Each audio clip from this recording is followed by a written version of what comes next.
tenir debout dans un cours de pilates, de gym bienveillante, de stretching même, ben c'est pas si facile.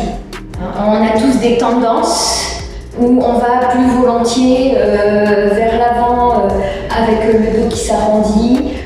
Certains sont très étirés, très redressés, très puissants entre les omoplates. Ben là l'idée c'est de rééquilibrer tout ça. N'hésitez pas à vous placer devant un miroir, vous observez vos tendances, tentez de les rectifier, mais ne les rectifiez pas en essayant d'effacer les courbures. Par exemple, je vais essayer d'effacer ma courbure du dos, hop, là je vais cambrer, j'essaie de changer mon bassin de position, hop, j'ai mon ventre qui va se mettre à sortir. Non, tirez-vous. L'une des solutions, c'est de se grandir, de s'étirer au maximum. D'abord, on va se placer au sol.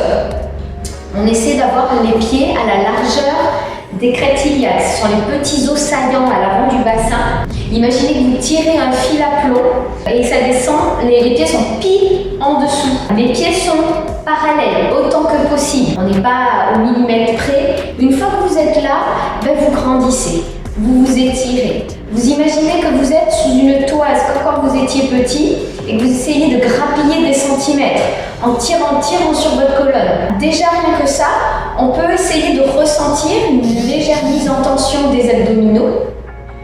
On peut sentir notre dos aussi qui se gaine.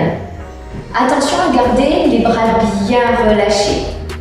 Également, vous devez faire attention à ne pas crisper quand vous grandissez. C'est-à-dire que peut-être il va falloir chercher à osciller d'avant en arrière et trouver ce petit point d'équilibre où vous n'êtes ni à gripper au sol dans les orteils parce que vous êtes peut-être trop en avant avec des crispations dans les genoux, peut-être même aussi des sensations de pincement au niveau des reins. Donc essayez de trouver cet équilibre où vous êtes détendu.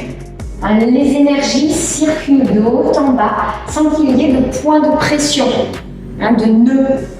Donc on se grandit, on s'étire, bras détendus, les pieds bien placés dans le sol. Vous pouvez repérer aussi le gros orteil, le petit orteil et le talon. Leur appui doit être équilibré dans le sol. Ne forcez pas, on n'est pas là pour passer au travers du plancher. Par contre, on cherche à se grandir. On se grandit, on s'étire. Essayez de trouver progressivement cette sensation au niveau abdominal, au niveau du dos. Pas de tension dans les genoux, ils sont détendus. On se grandit, on s'étire. Poussez avec le sommet du crâne, pas avec le menton.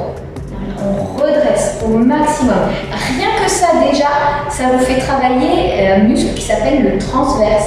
Il fait partie des abdominaux. Ensuite, dans cette position-là, il y a une petite subtilité. Et ça pourrait être un détail, mais en fait, ça n'en est pas un. C'est l'engagement du périnée. Vous allez retenir un gros besoin, une grosse envie d'uriner par exemple. C'est vraiment pas le moment que ça sorte. Vous contractez à l'intérieur de vous.